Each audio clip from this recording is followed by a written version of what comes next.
Hello, all. I know it's not showing me live, but I have learned from those other videos where you have 5 or 10 seconds of me sitting baffled that it is already recording me. So, hello, everyone. I'm going to wait and see for people to arrive. I'm sure everyone is shocked that I am here on time, so I'm waiting for them to come on board and get moving, as it were, for today's video.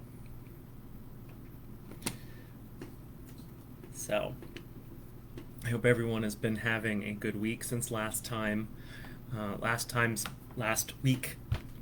video material was very difficult, emotional, painful, and so I always like to try, when I teach my courses, after engaging in the deep, hard, painful work, to flip it to the more life affirming, vigorous work.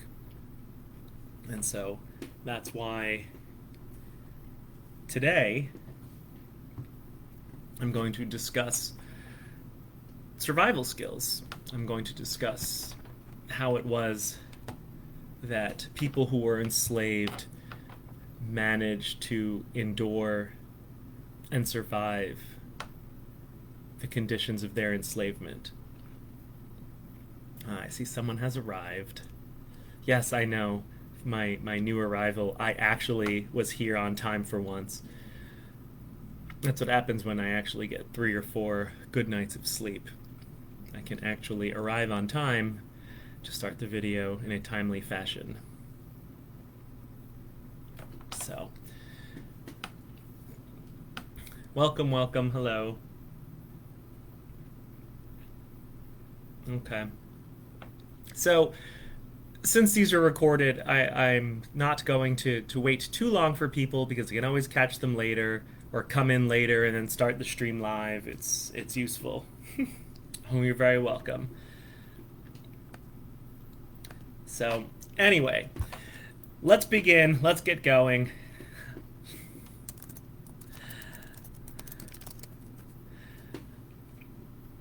So, I shall, as always, begin with the explanation, the discussion, the sense of who I am.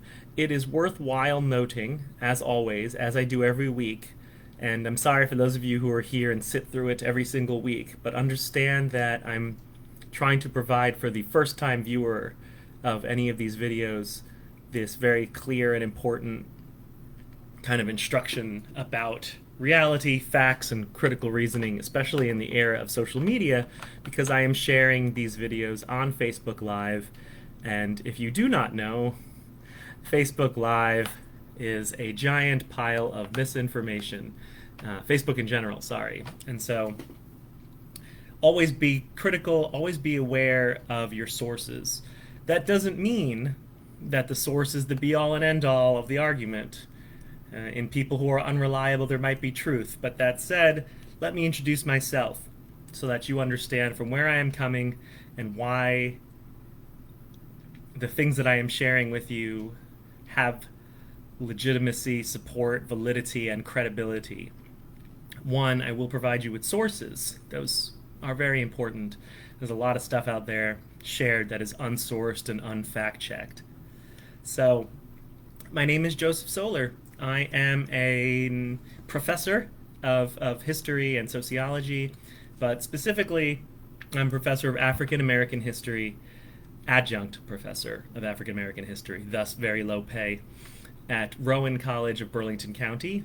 It is one of my former students, Lauren Purnell, who came up with this idea to share some educational videos to kind of spread the information around. The idea, which motivates my own teaching of history, particularly African American history, is that knowledge and information, credible, factual knowledge and information of African American history is actively suppressed, ignored, disregarded, misinformed, etc. And very often students will arrive at college in my classes having never learned anything and then be shocked and appalled or amazed or disgusted at these things that they learned. And we need to be aware, at least ahead of time, these things happened. So I've been teaching African American history at RCBC for 5 years now. I have taught African American history at other schools like Pierce College and sociology related courses. So I earned my PhD from Temple University in urban education, and my research focused on policy and educational systems, but it was a very heavy component of the influence of race and poverty on educational systems and segregation and just a whole lot of stuff. My undergraduate degree is from Harvard. I double majored in history and African American studies. So basically African American history. I did a senior thesis on the politics of race and color among the Creole community of New Orleans. So those descendants of the Spanish and French settlers who were very often of European and African heritage, and the way they tried to navigate the post-Civil War reality of Reconstruction and then redemption.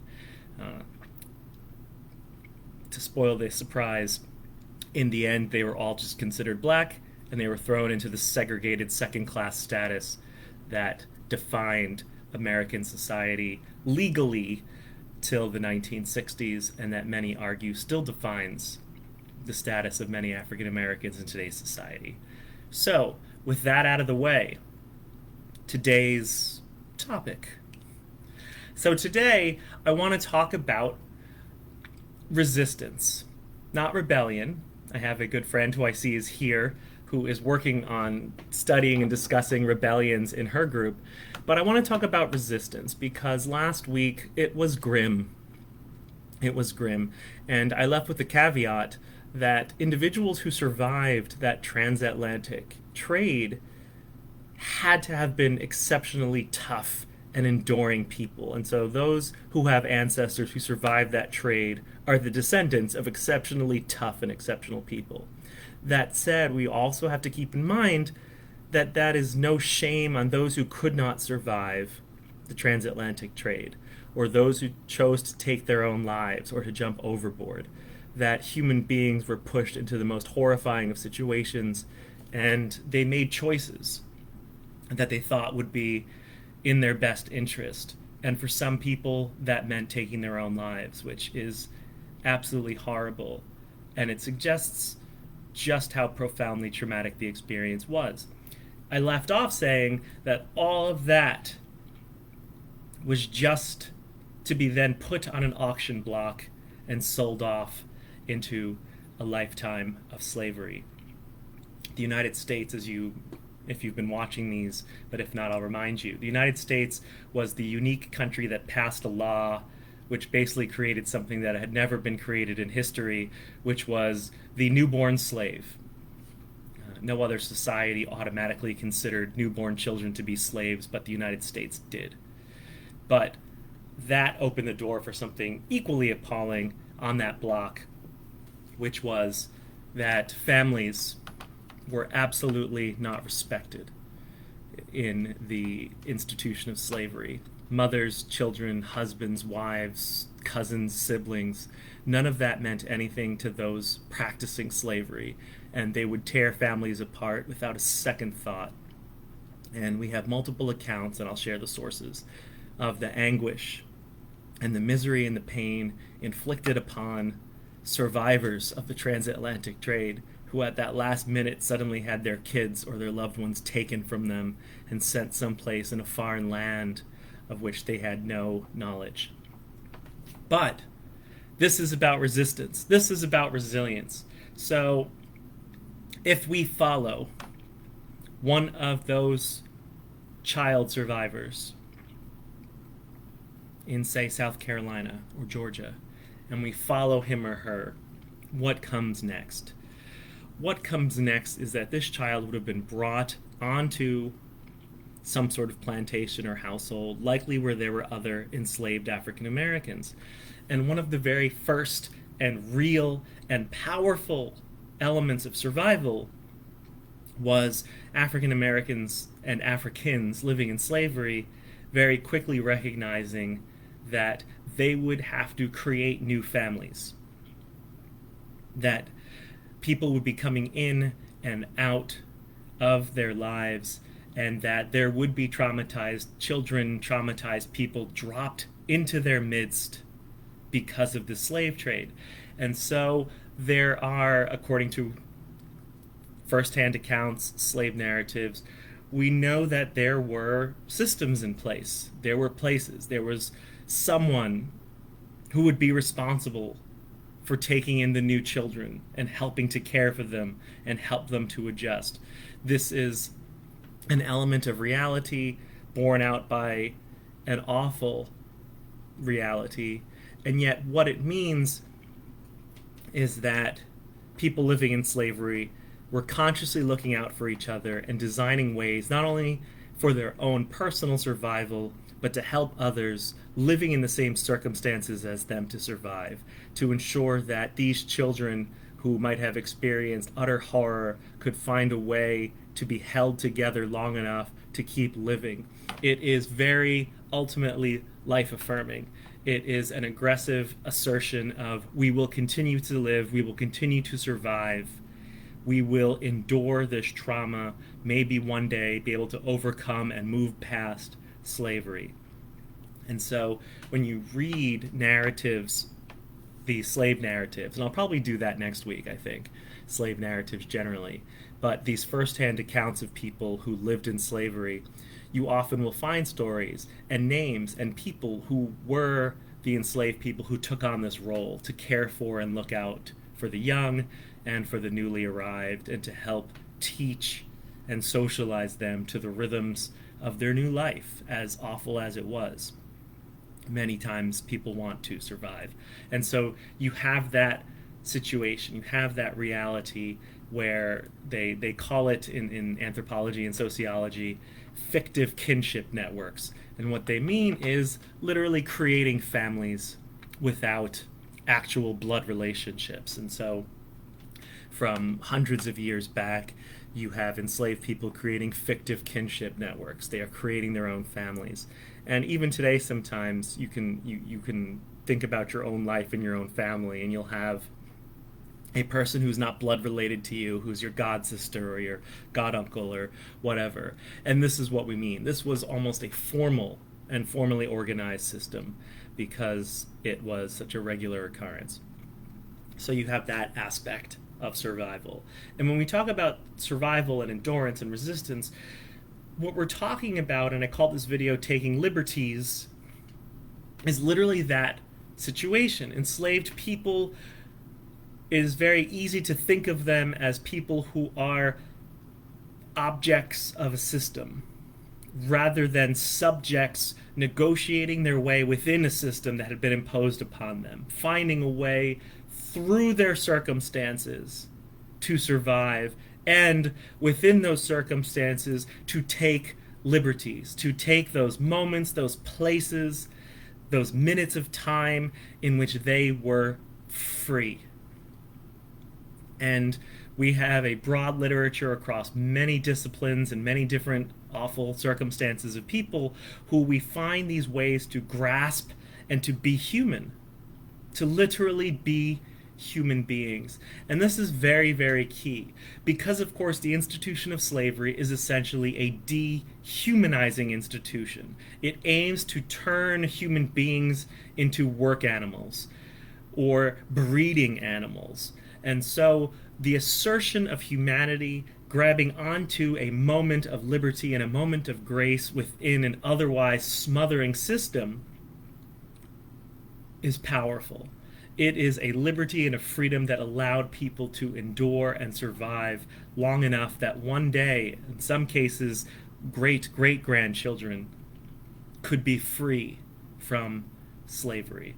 And so we know that enslaved people created fictive kinship networks, but they also created real kinship networks, despite the fact that a family life might be unstable, that in truth, the system of slavery represents an organized and systemic assault on the black family.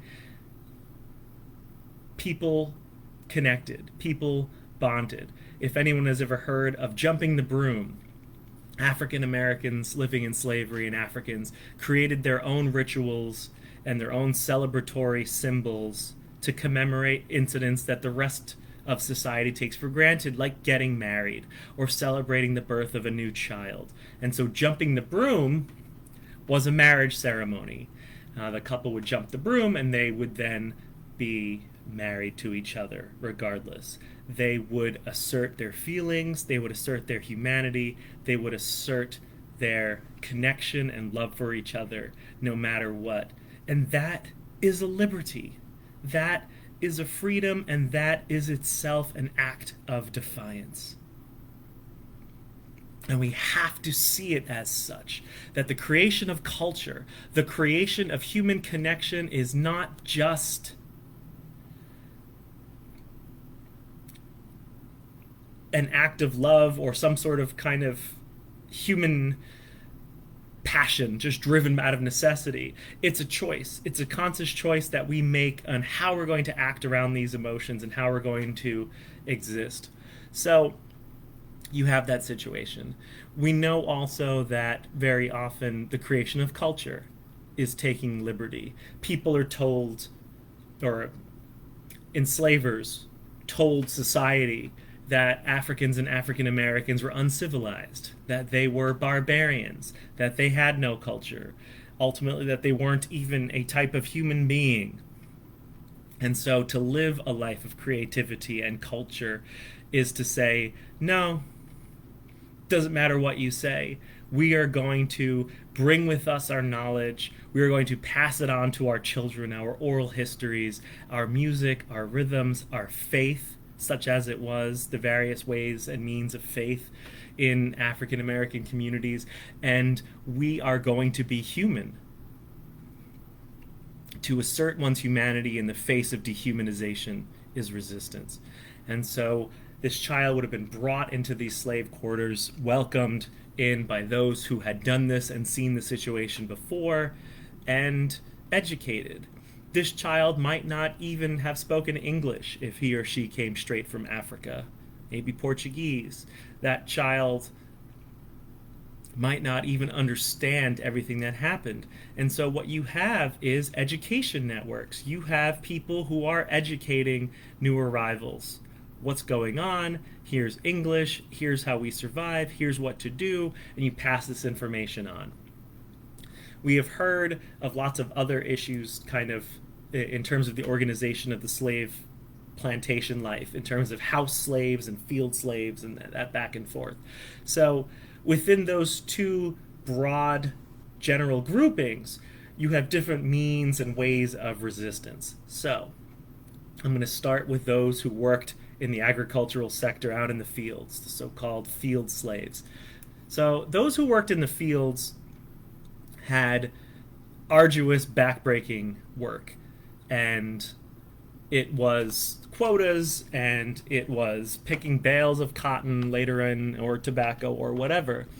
And so the one reality is that in those situations, out in the cotton fields, or in South Carolina under the task system, out in the rice, people who worked in the fields enjoyed a certain amount of freedom from the gaze, i.e., particularly under the task system in South Carolina, the overseers, the slave masters, the slave keepers, weren't out in the fields all day long. And so, you know, there is this popular untrue myth that, like, being a house slave was being a privileged position and being a field slave was terrible. Both are terrible. Slavery is terrible. But both afforded opportunities for taking liberties. Those in the field could communicate, could talk to each other, could sing to pass the time. And so we know that a lot of work songs develop in the fields among the field hands because they would use the singing to provide a rhythm and a pacing to their work.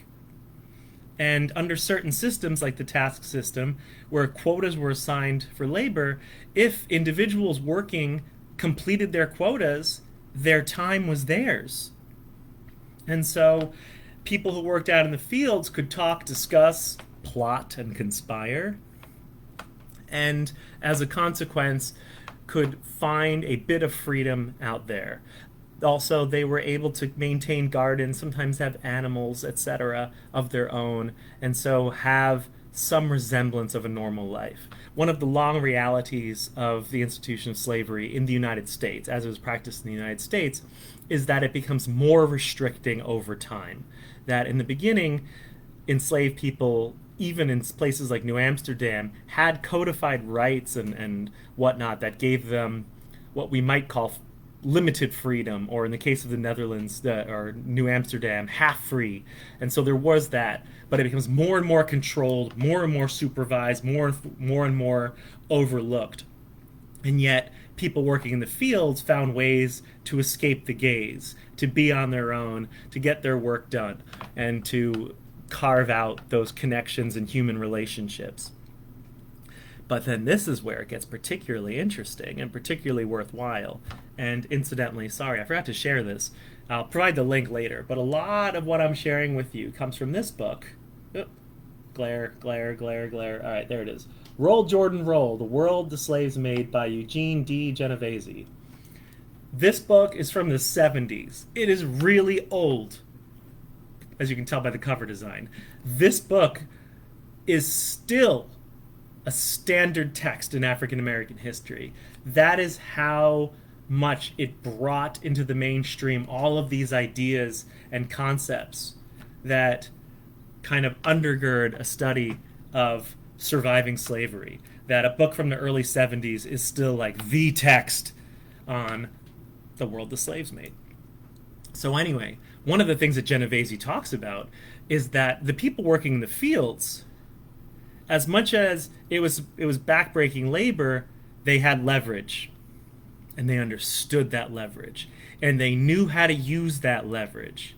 And I always give this hypothetical example, which is not purely hypothetical, because we have incidents and accounts of exactly this happening. Very often, and I think in the movie 12 Years a Slave, maybe, or the show Underground, it dramatizes this, that enslaved people could suffer physical punishment if they didn't make a quota of cotton or something like that, right? Well, why would slave masters try to threaten enslaved people?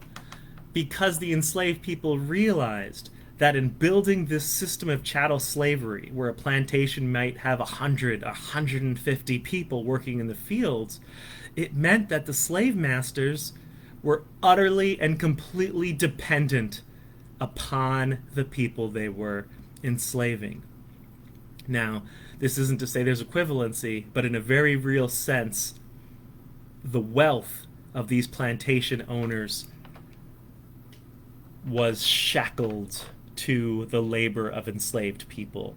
And even though there was an entire legal system and institutionalized violence against African American people, there is also a certain, dare I call it, leverage. If those of you remember my Booker T. Washington video, I talked about the value of African Americans. And they understood this. And so let me give you the hypothetical, which of course comes from several accounts, both from enslaved people and also from enslavers who were, let's say, upset that this happened. So the cotton crop is up, and there's 1,000 acres of cotton that need to be picked and brought to market. If that cotton is not picked and not brought to market, the plantation owner is going to lose tens of thousands of dollars. Well, if an enslaved person recognizes that the plantation owner is completely dependent upon them at that time to get the crop in, well, what a great time for all 100 pickers of the cotton to slow their labor down. And so we have evidence from multiple sources that around harvest time, the field hands often seem to get privileges. And we have accounts from slave masters complaining that their field hands were not working so hard. And the greatest is these snide remarks that the slaves were lazy. ironic, of course, because the slaves are the ones doing the work, and it's the plantation owner sitting on his butt in a chair sipping mint juleps while the slaves are making all the money. And so they would engage in labor slowdowns, knowing that, and I hate to say this, but this is true, the can't whip everyone. You can't punish everyone. And if they spend their time punishing people, the cotton is still in the field. And if the cotton crop fails in the field, the person who is the plantation owner is in danger of bankruptcy and loss. And in a Southern society that was utterly dependent upon wealth to indicate status, they could literally destroy the status of a wealthy plantation owner by simply denying that person one crop. And so we know that using the leverage of work slowdowns, they were able to negotiate and get privileges, or as the title of the video is, get some liberties. We'll get off on Sundays. You're going to send us some pigs or chickens so we can have a feast. You're going to give us all new clothing. You're going to maybe put floorboards in the dirt floored slave shacks, because they were shacks in which people lived. And so the field hands would be able to negotiate during harvest time improved working conditions and opportunities for themselves. And they did.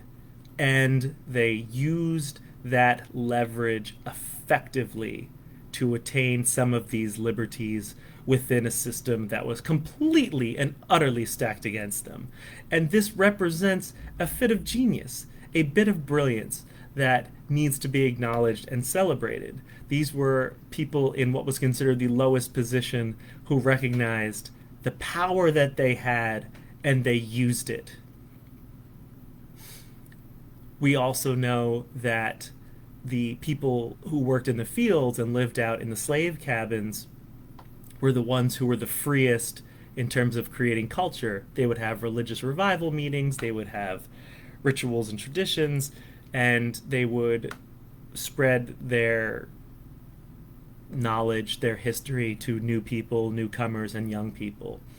And so, in a very real sense, not entirely, in a very real sense, African American culture has a lot of kind of syncretic mixed elements, which were the result of mixing inside these slave cabins. People from different parts of Africa, from different parts of the United States, sharing news, sharing information. African Americans were eventually denied, enslaved African Americans, the right to learn how to read. And so an oral tradition of clever songs and symbols develops, and extensive networks developed for spreading information. And this goes all the way back. During the American Revolution, we have evidence of John Adams, later the second president and one of the co-writers of the Declaration with Jefferson, talking about how the Negroes always seem to know what's going on, that they spread so efficiently through their grapevine. Yes, that's the origin of the grapevine. That from one plantation to another, you have these entire systems of communication develop. Were they comprehensive? Obviously not. But nonetheless, in a situation where people are confined to plantations, confined to passes and boundaries and whatnot, it is remarkable, this network of communication that develops from plantation to plantation to plantation to spread the news of what's going on. And of course, these networks were essential. During the American Revolution, when the British offered freedom to enslaved people, word traveled all over Virginia within a few weeks, and people fled. North Carolina, Georgia, during the War of 1812, the same thing. During the Civil War, the same thing. Word spread through this grapevine, this oral network of oral communication, person to person to person, plantation edge to plantation edge, for spreading the news. And it was remarkable. And it was resistance. So culture is resistance. Family bonds are resistance. Straight up resistance and negotiating working conditions can be resistance. Now let's shift into the household. So we have heard the various details of household slavery.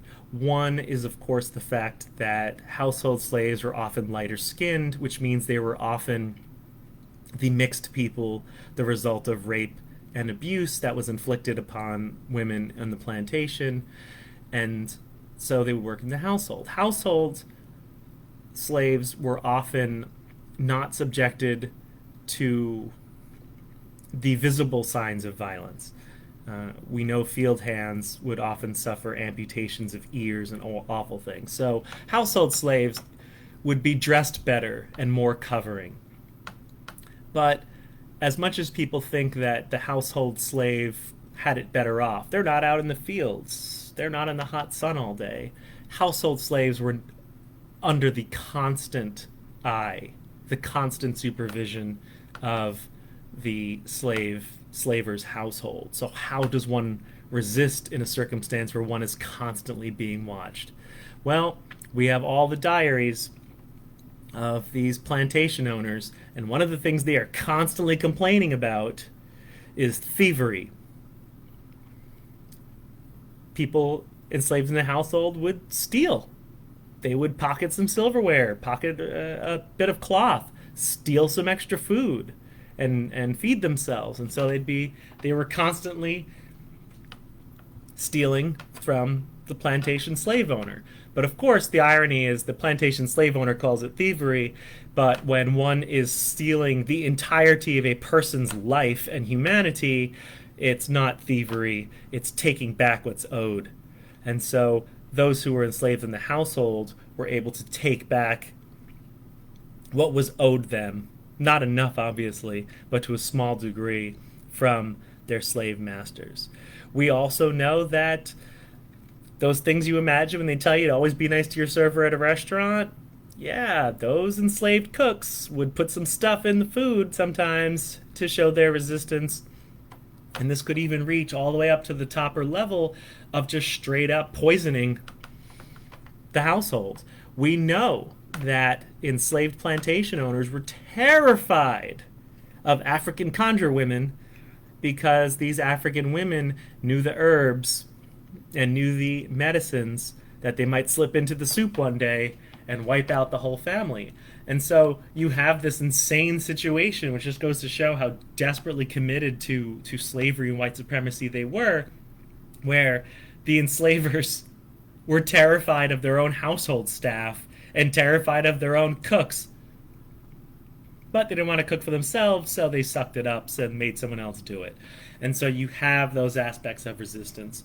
One of the kind of like, not a ha-ha joke, but a head scratcher that you're like, ugh, there's a sad reality, that I make in my classes. I say to them, if you want to know African American history or the history of people living in slavery, go on a ghost tour in the South, New Orleans, Charleston, because in those ghost tours you will often hear stories of the plantation mistress who poisoned the whole family because of various things. And so you'll hear these horrifying ghost stories, and it is, again, not just a ghost story. It is a story of how someone resisted the conditions of their enslavement. So pocket some silverware, pocket a ribbon, take a little something. And this is manifested through the years. When we look at some of the stereotypes that white supremacists or white supremacist culture pushes on African Americans, is this idea of like, oh, African Americans are criminal or they're thieves. In the 1890s, it was always like, oh yeah, black people are always stealing chickens or whatever. And the reality is, it was enslaved people who did all this stealing. But it wasn't stealing. Again, when you owe someone for their labor, it's not stealing.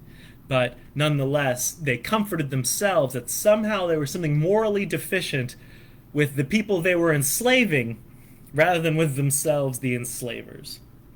So what about this stealing or the, accidentally trip and spill the soup and things like that, which might lead to punishment and consequences, but being punished doesn't mean one didn't resist. Very often people would do things knowing the punishment would come, but they do it anyway, kind of because they just had had enough. Well, of course, the ultimate stealing would be to steal oneself. And so we know that there were runaways in the Underground Railroad. We know even before that that enslaved people ran away all the time. This was a huge issue. When I covered the Virginia slave laws creating slavery a few weeks ago, one of the issues and one of the sets of laws, I think circa 1705, was a plan to round up the quote outlying Negroes. In other words, there were so many runaways in Virginia that the Virginia legislature was like, we need to get a plan together and a posse and a militia to go round up all of these dozens of people who ran away and were just living their best lives in the swamps and in the woods and up in the mountains away from us.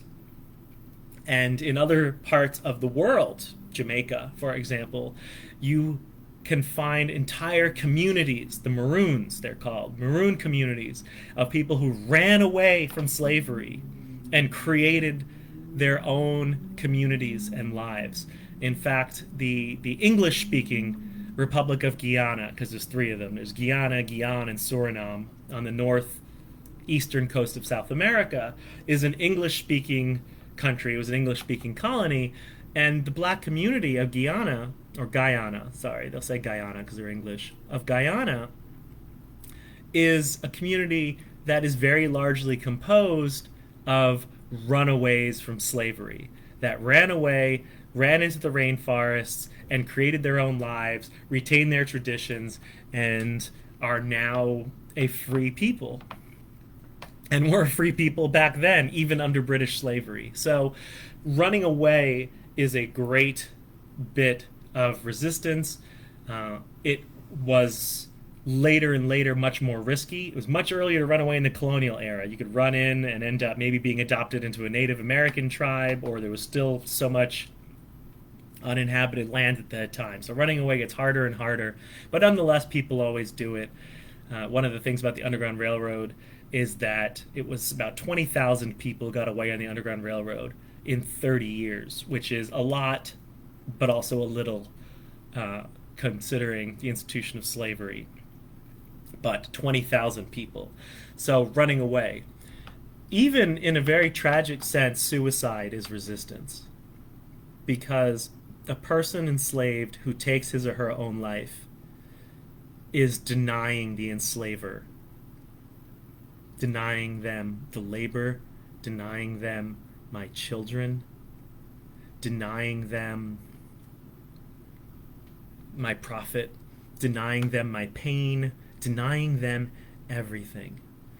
And so, as tragic as suicide might be, as heartbreaking as suicide might be, the denial of all of that is an extreme act of defiance and resistance. It demonstrates agency, and that matters.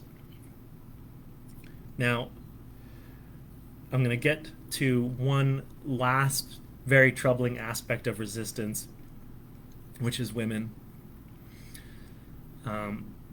And so those of you, if you have any kids around, this is not necessarily PG rated. But one of the sad realities of life on the plantation, for men and for women actually, we must never forget, was sexual abuse and sexual violence.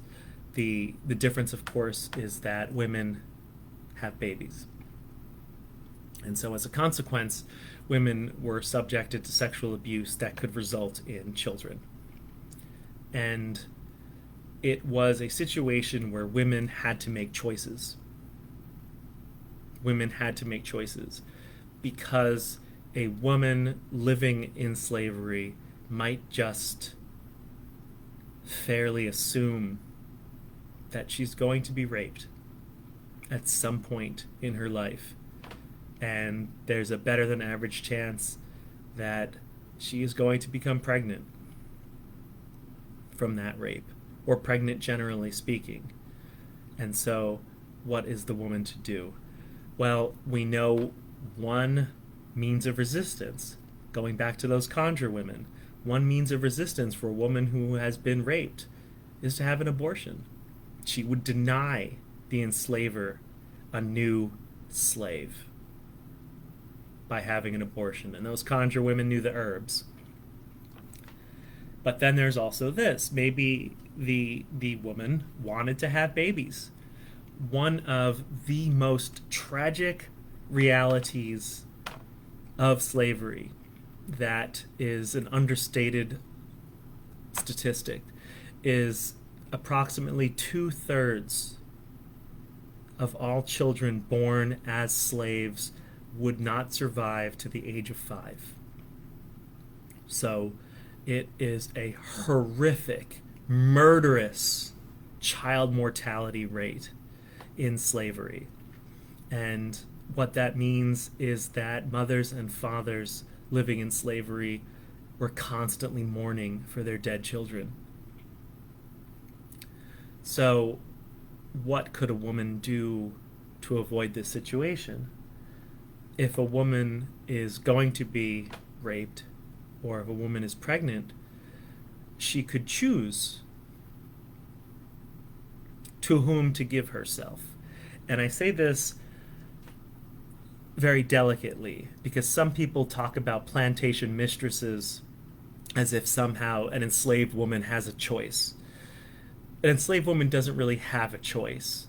She has a coerced choice, maybe. She has a choice of who will victimize her. There is no such thing as a free choice in slavery. And so a woman who chooses to give herself to the son of the plantation owner did not do so out of love.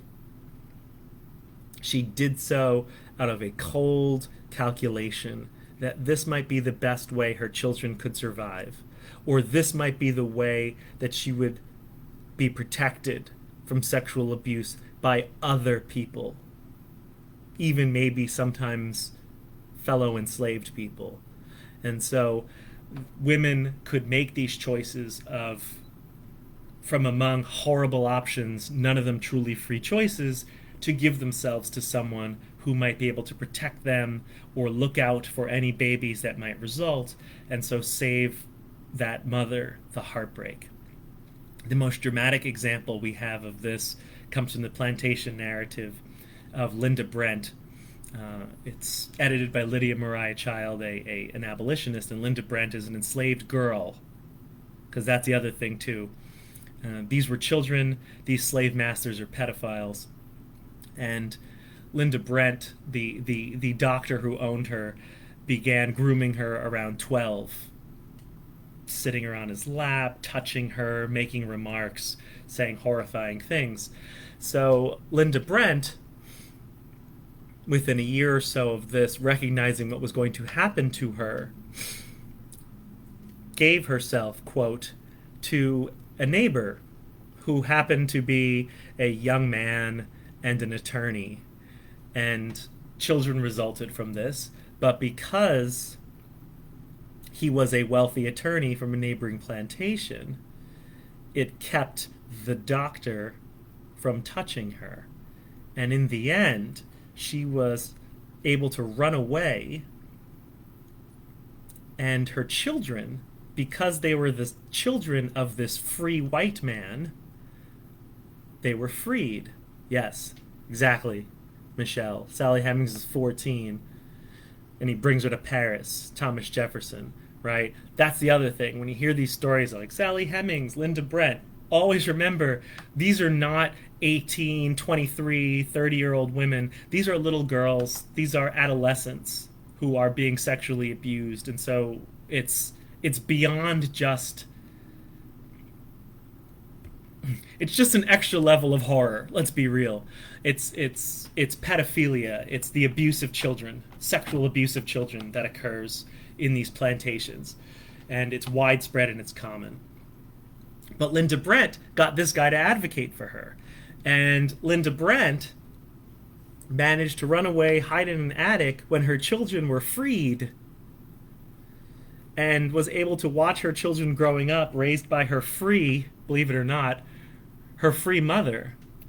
And eventually she was able to earn her freedom and write her own story. And so these kind of unpalatable and unsavory realities are nonetheless examples of choice, examples of taking liberty and taking freedom, of finding one's way to, as that line goes, make a way out of no way.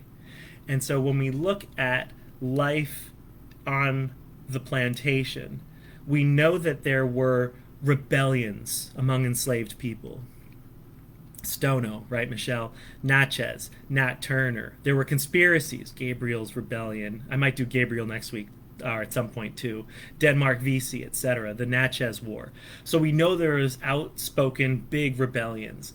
But this reality should not make us forget that every single day in the slave system, enslaved people took liberty.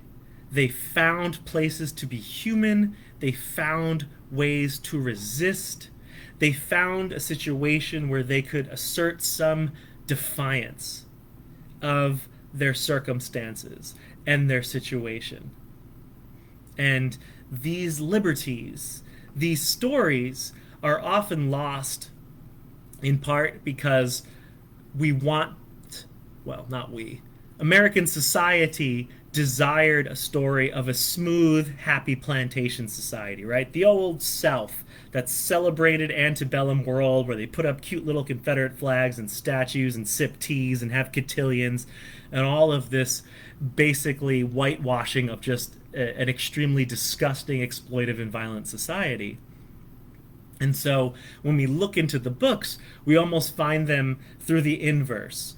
We find the acts of resistance not because the enslaved people described it as such, because they were careful, but because we find plantation owners complaining. Oh, they did this. Oh, they did that. Oh, one thing I forgot to mention. Enslaved people frequently would play dumb and break tools and misunderstand instructions. And so the idea being that you want me to plow the field? Well, oh, shoot, I broke the plow. So now I can't plow the field, and now I've got days off. And so we know from the complaints of the slave owners, they would complain like, oh, you know, Jemmy or Cato broke the plow, and now it's going to be 3 days before we can plow the fields. But meanwhile, Jemmy, Cato, whatever their names were, who broke the plow, gets 3 days off from work. And so this was not an accident. There were no, well, I'm not going to say there was no, but the result of accidents and accidentally broken tools is likely highly exaggerated because enslaved people were very, very keen to push the boundaries and see how far they could go, what they could get away with, and how many liberties they could take. But throughout the entire system, it was a system that was actively resisted within that limit because people ultimately want to live. They want to have children. They want to keep their children. They want to persist because, as the songs would say, Jubilee Day was right around the corner. You never knew when slavery might end. And why quit now and give up if I can be free in a year or two? The Jubilation Day. So, that said, I'll open up for questions if anyone has any questions for me.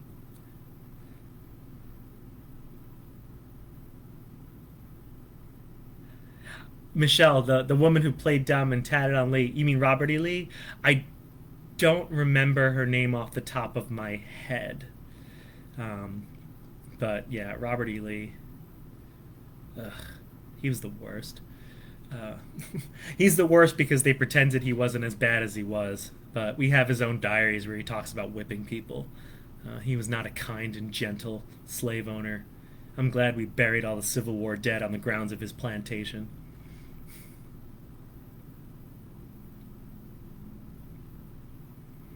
And yeah, Cassandra, it's we have to look at creating culture as resistance and liberty. I think when you look at African American culture, yes, voting too. When you look at African American culture, I mean, so much is about resisting what's being put down upon us.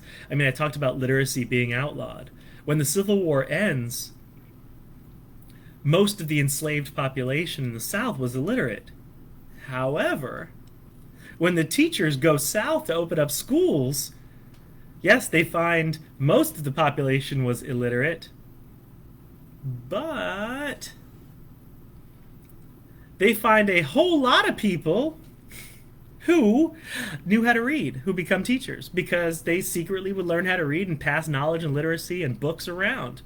Jan asked the question about punishments for breaking tools being harsh and freedom outweighing consequences.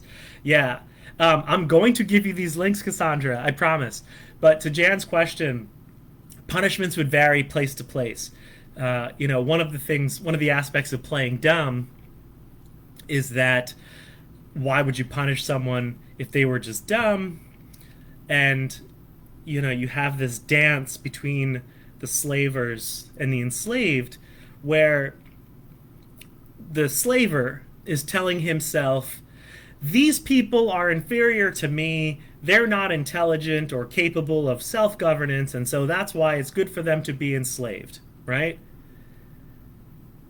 Well, for the enslaver to admit that that person in front of them who broke the plow did it on purpose would be to admit that that person has agency and is intelligent and is thoughtful, which undermines the rationalization for the continuance of slavery. And so there might have been harsh consequences. We know there were harsh punishments, but we also know that there's only a certain level that a person can go to, because in the end, these slave masters, they were the lazy ones.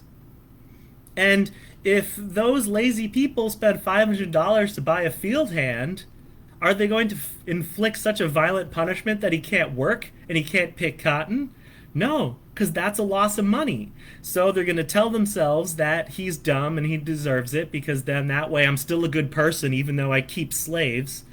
And I'll just buy a new plow and then put him back to work.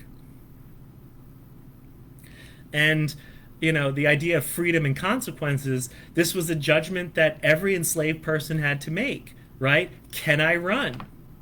Can I not run? And we know that people who made the choice to run, they were usually in the most desperate of circumstances, most often when they were about to lose family members, or according to, there's a documentary with Henry Louis Gates Jr., they were a little crazy. That it was crazy to run, because we as human beings, believe it or not, are resilient people. So we're tough, we endure, we find a way, we, quote, make a way out of no way. Right? And so if I can find my way to survive and endure, maybe keep my kids with me, maybe eat well or whatever, well, is it worth risking running from southern Alabama to try to make it to Ohio, knowing that I'll get caught and then maybe be subjected to horrific violence? Maybe. And some made that choice. Others didn't. And we have to remember as well that with, like all groups of people, some enslaved people were normal, right? They just needed to keep their head down and just tough it out. That it takes a truly extraordinary or crazy people. Right? Michelle asks the slave-owning founders about the best way to measure these historical figures. It's, I think, Thomas Jefferson, and you're studying him right now, Michelle. Thomas Jefferson is a perfect example of these founders and the narratives. We have to recognize human ego and human psyche. I don't know if anybody here studied psychology or adolescent development. One of the things that we as human beings always try to do is maintain our ego integrity, right? Maintain our sense of self. I am a good person. This is why so often conversations about race and racism are so uncomfortable, because people think that because they hold prejudices that they've been taught over the years by the racist society, that it automatically means they're a bad person. And it doesn't. We get programmed with these things. And in fact, it makes someone a better person to be able to talk about and address these issues. But if you don't talk about it and address them, does it mean you're a bad person? No, it does mean perhaps that you're a scared person or you're a worried person, right? And so when you look at people like Jefferson, Jefferson was brilliant. He was very well read. He knew a lot of stuff. But understand that part of his brilliance, and James Madison and James Monroe, was they have the freedom to sit and to read and to educate themselves because enslaved people were doing all the work. That when you look at American society, those genius founding fathers were not any more necessarily biologically ingenious than the rest of us, but the circumstances of their lives as slave owners gave them the liberty to read and study and become among the best educated people in America. I always say John Adams, for as much of his kind of distrust of the masses, John Adams and his wife Abigail, they had to keep that farm themselves. And so John Adams, his brilliance came not from other people's work, but through his own work, and also his wife. Abigail was a hard-working woman and also equally brilliant. And so we can say that these men were geniuses, but we also can understand that their genius came from an education that was facilitated by the institution of slavery. That slavery gave them the tools and the freedom to become highly educated people. And that had we not had the institution of slavery, we could have had an entirely different set of founding fathers, who might also have been equally genius had they been able to develop their talents and skills. And in fact, some of these founders, in a situation where there was no slavery, but still African people, could have been Africans. Because human equality and human capacity is the capacity to develop genius, not some sort of natural, you're automatically a genius. It's the capacity to develop. And so yes, Jefferson was a genius. Madison was a genius. Monroe was a genius. Washington was pretty smart. He wasn't a genius, and he'd be the first one to tell you he wasn't a genius. But their genius bloomed because of slavery. And it is absolutely connected to slavery. We have no way of knowing if they would have been as genius without slavery, because all we have is the reality and the facts that what facilitated them was slavery. What made them geniuses was slavery. Most of the founding fathers, most of those declaration signers were slave owners. Even Benjamin Franklin kept 5 people as slaves before turning around on the issue and becoming an abolitionist. And so he exploited them, they made his life easier, and they helped make him a millionaire. Does that help, Michelle?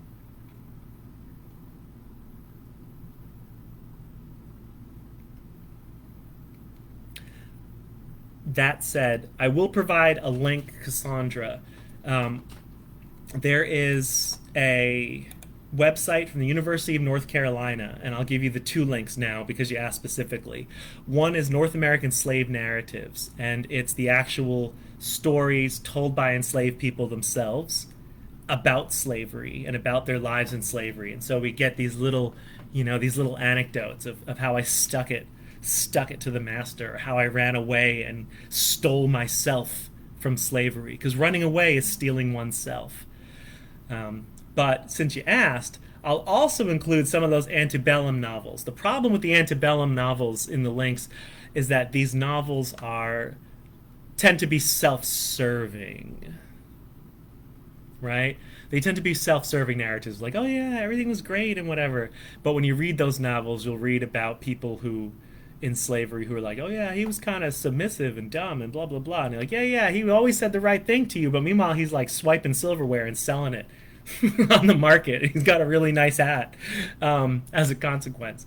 But I'll see if I can find links to some of the journals. One of the great narrators, anti-slavery narrators, is Fanny Kemble. She was English.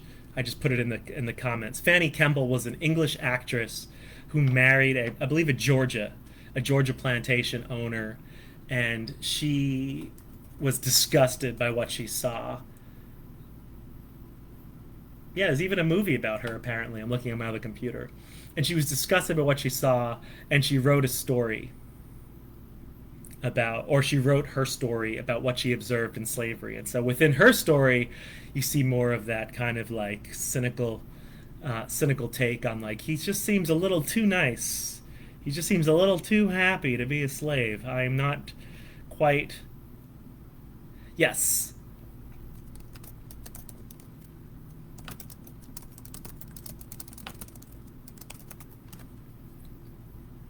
Yep, Jan. It's called Incidents in the Life of a Slave Girl. It's also accessible on this Document South.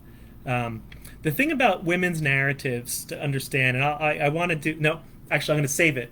I'm going to do an entire episode on slave narratives next week, but I'll just give you the quick preview. I'll ruin it, and then I'll just be redundant next week.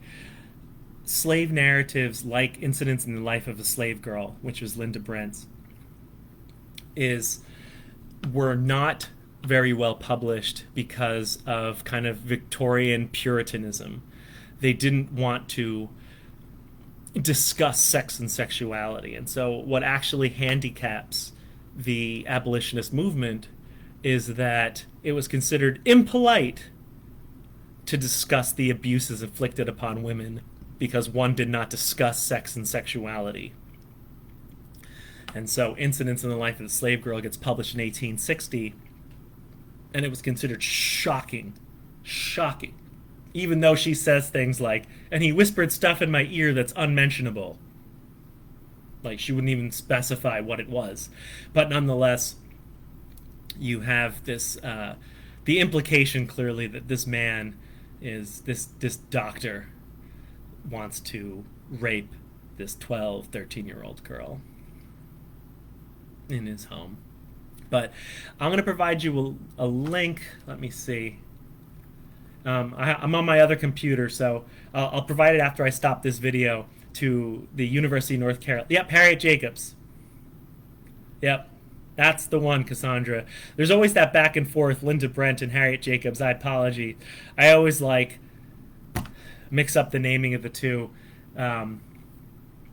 There's a story there that at the moment I'm kind of vague on because I forgot to revisit my notes. That she was named Linda Brent, or her mom was Linda Brent. She renamed herself Harriet Jacobs. I forgot what the story is. Or Linda Brent was the woman who edited it. Yeah, same person. Oh, that's what it is. Harriet Jacob writes it, but she called the character Linda Brent. Okay. Because she didn't want to name it after herself. All right, there we go. You can tell I haven't talked about this in a while. That was her pseudonym, was Linda Brent, but her real name was Harriet Jacobs. Oh, she's buried in Mount Auburn Cemetery in Massachusetts. That's right near Harvard. But anyway, okay. Any other questions? Incidentally, I'm not really laughing. I'm looking at the Wikipedia thing, and it says, born into slavery, she was sexually harassed by her master. It was far more than that. It was sexually abused. But of course, this is, again, what we're talking about, that we kind of try to soft pedal the reality of this. And the reason why it doesn't appear as straight up abuse is because in 1860, had Harriet Jacobs described in grisly detail what Linda Brent, or she as a child, had been subjected to, the book would have been censored. So, alrighty, I'm going to call it a day. So for future reference, you can share them. You can share the webpage, Educating for Change, Jan. We did have, I remember a few of you were here, we had one guy who chimed in some nasty comment who clearly wasn't supportive of this.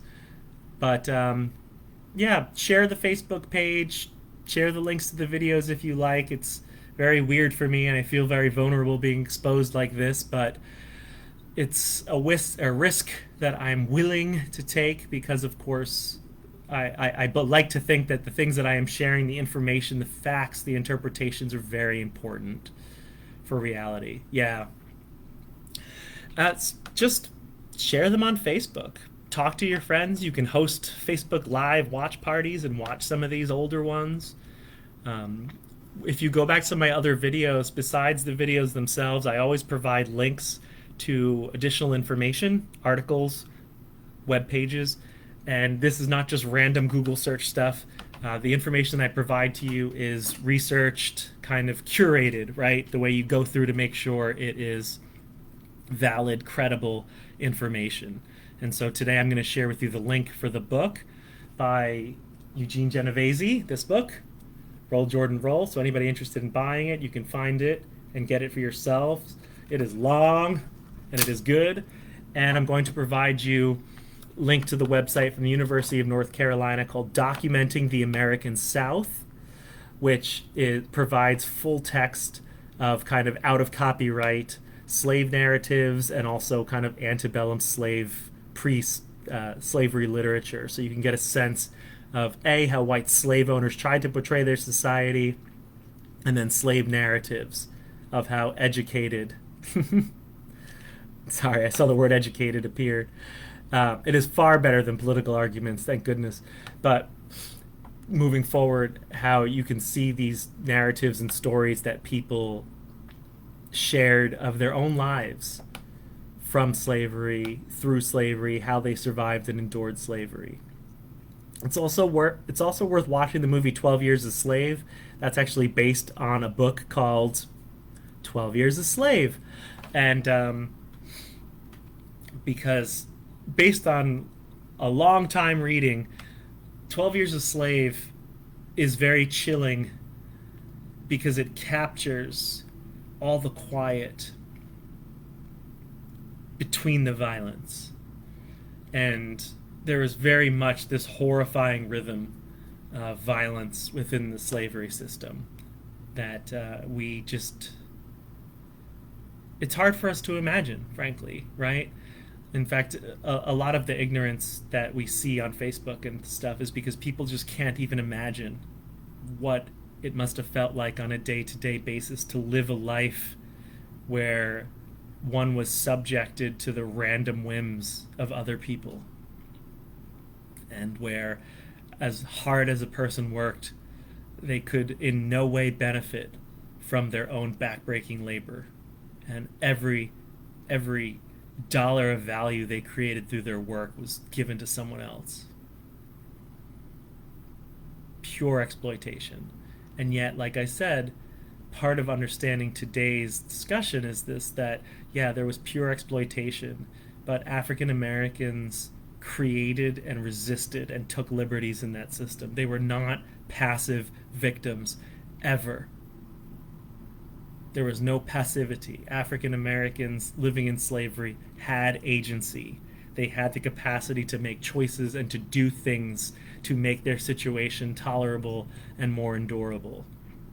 And of course, one of the great aspects, that creation of culture, is the fact that when we think about what does liberty mean and freedom mean, a large part of American, I agree with you, Jay, about it still happening to a degree, being subject to the whims of others, but that America's culture of what freedom and liberty actually means is in extremely large part shaped by the input of African Americans. African Americans have helped to define what freedom means in our country. The simplest example of this is the Liberty Bell. The Liberty Bell is called the Liberty Bell, right? In Philly, symbol of freedom. It does not become the Liberty Bell until abolitionists call it the Liberty Bell, until abolitionists take the bell and use it as a symbol for freedom. And so we have this grand symbol of freedom in Philadelphia that is an American national symbol, but the only reason why it's an American national symbol is because of anti-slavery advocacy. Because abolitionists said, ring this bell of freedom for the enslaved, for the bedraggled.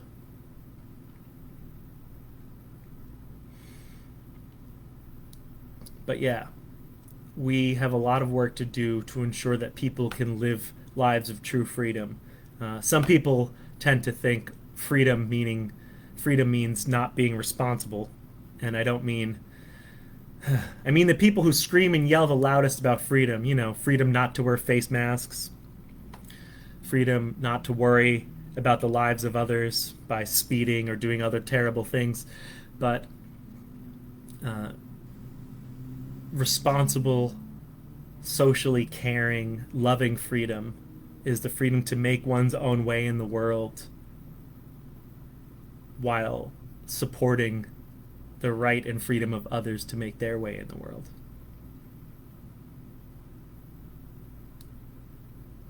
And vote. That's right, Jay. Especially voting. Those were some hard-earned rights. And for those of you women out here who are watching, remember, it was only 100 years ago that the right of women to vote was guaranteed. And our country is, of course, 243 years old. So women have not been able to vote for even half of our nation's history yet.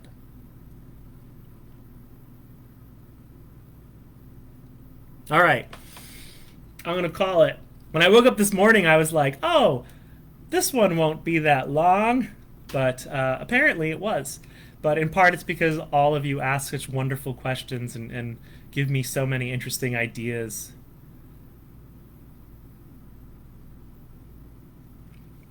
Yes, Cassandra, what you said. So let us go forward to create liberty in our society, the freedom to love, to be loved, and to connect to others. So I will talk to you soon. Let us go forth and make our own ways in the world, mindful of others' rights to make them themselves, and then go vote. All right. Take care, everyone. Have a beautiful day. Look for the links in a couple minutes for the book and for these websites so that you can find access to these readings and learn some more and educate yourself some more. And, you know, I'll be real. Fact check me. I am not flawless. I might make mistakes. And fact checking everyone, even those who say what you want them to say, is always an important endeavor. Have a beautiful day, everyone. All the best.